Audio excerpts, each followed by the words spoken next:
Salam sejahtera, selamat bertemu di dalam nama Tuhan Yesus. Biarlah hari ini pemeliharaan dan berkat Tuhan senantiasa selalu melimpah di hidup kita. Kita mau renungkan dan membaca firman Tuhan terambil dari Matius 20 ayat 1 sampai dengan ke-19.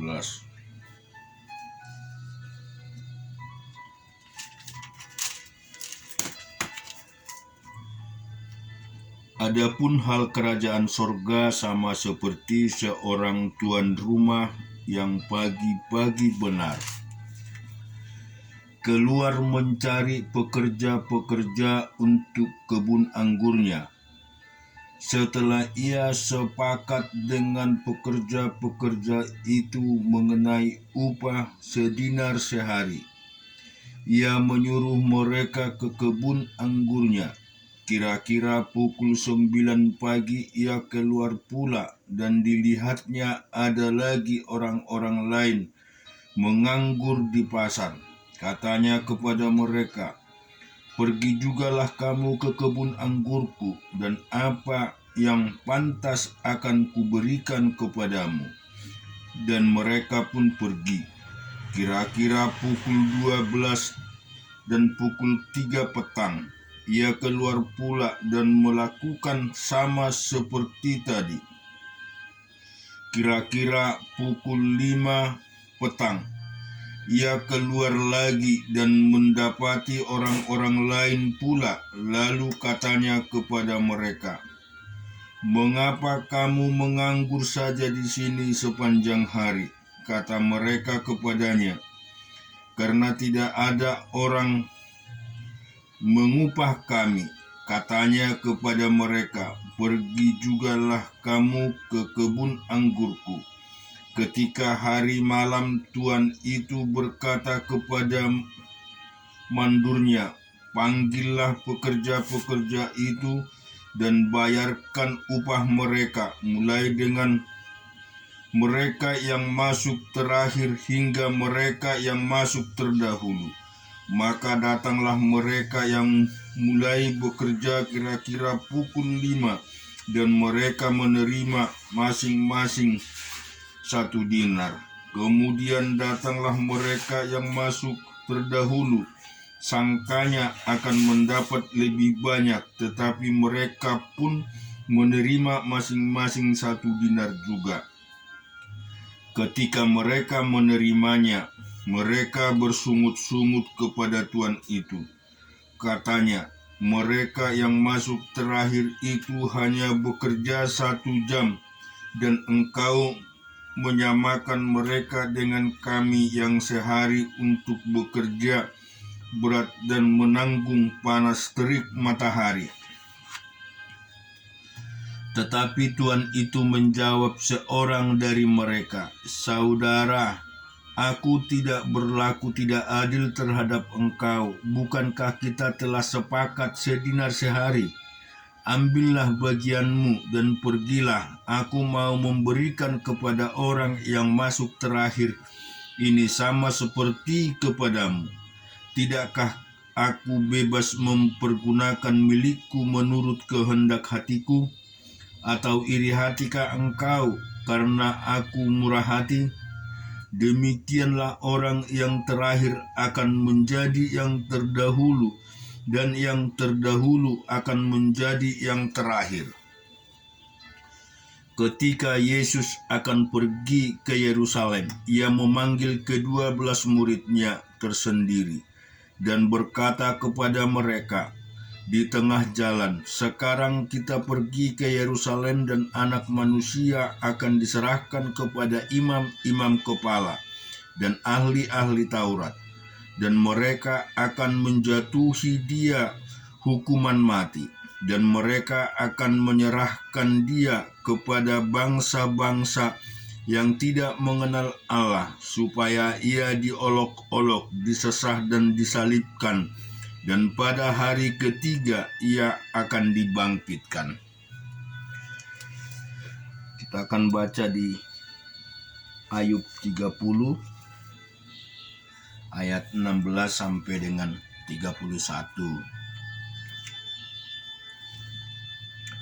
Oleh sebab itu jiwaku hancur dalam diriku, hari-hari kesengsaraanku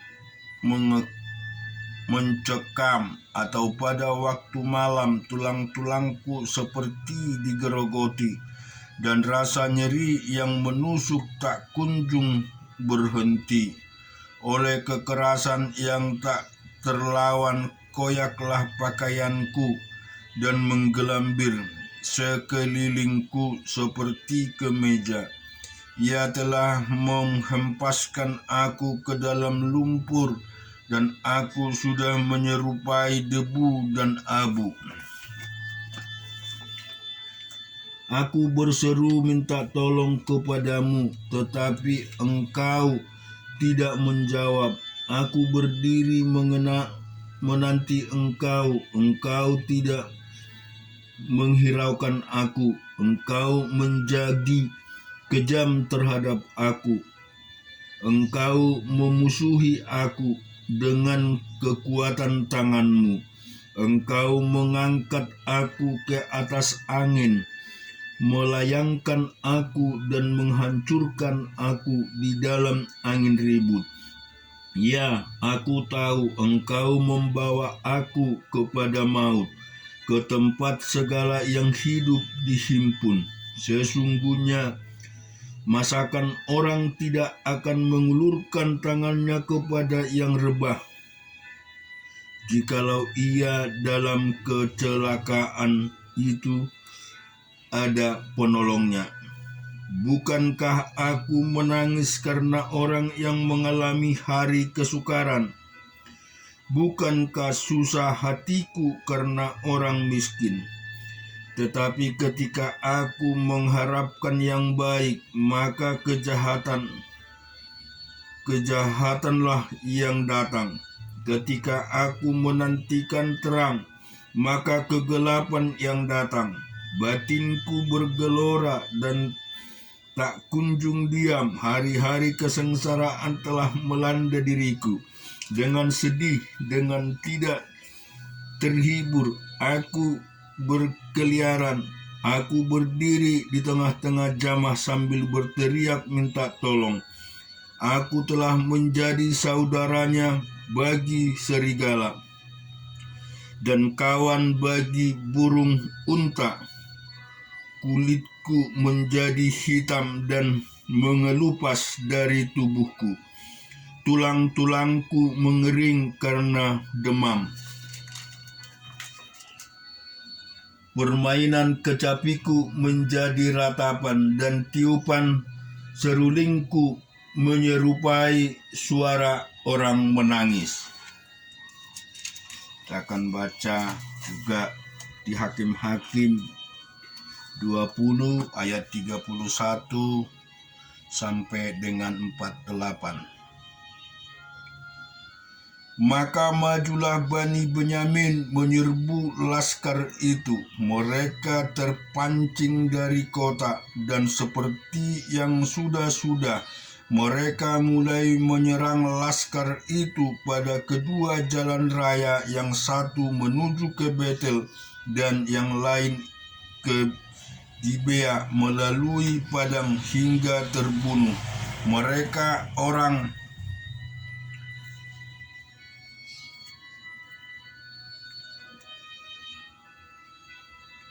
Sehingga terbunuh beberapa orang, kira-kira 30 orang di antara orang Israel.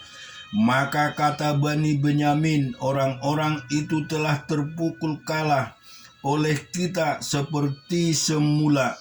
Tetapi orang-orang Israel telah bermufakat lebih dahulu. Marilah kita lari dan memancing mereka dari kota ke jalan-jalan raya.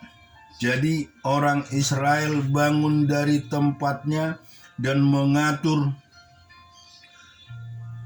barisannya ke Baal Tamar. Sedang orang Israel yang menghadang itu tiba-tiba keluar dari tempatnya, yakni tempat terbuka dekat Geba, dan sampai di depan Gibea sebanyak 10.000 orang pilihan dari seluruh Israel. Pertempuran itu dahsyat, tetapi Bani Benyamin tidak tahu bahwa malapetaka datang menimpa mereka. Tuhan membuat suku Benyamin terpukul kalah oleh orang Israel, dan pada hari itu orang-orang Israel memusnahkan dari antara suku Benyamin 25.100 orang, semuanya orang-orang yang bersenjatakan pedang. Bani Benyamin melihat bahwa mereka telah terpukul kalah, sementara orang-orang Israel agak mundur di depan suku Benyamin, sebab mereka mempercayai penghadang-penghadang yang ditempatkan mereka untuk menyerang Gibea. Maka segeralah penghadang-penghadang itu menyerbu Gibea. Mereka bergerak maju dan memukul seluruh kota itu dengan mata pedang.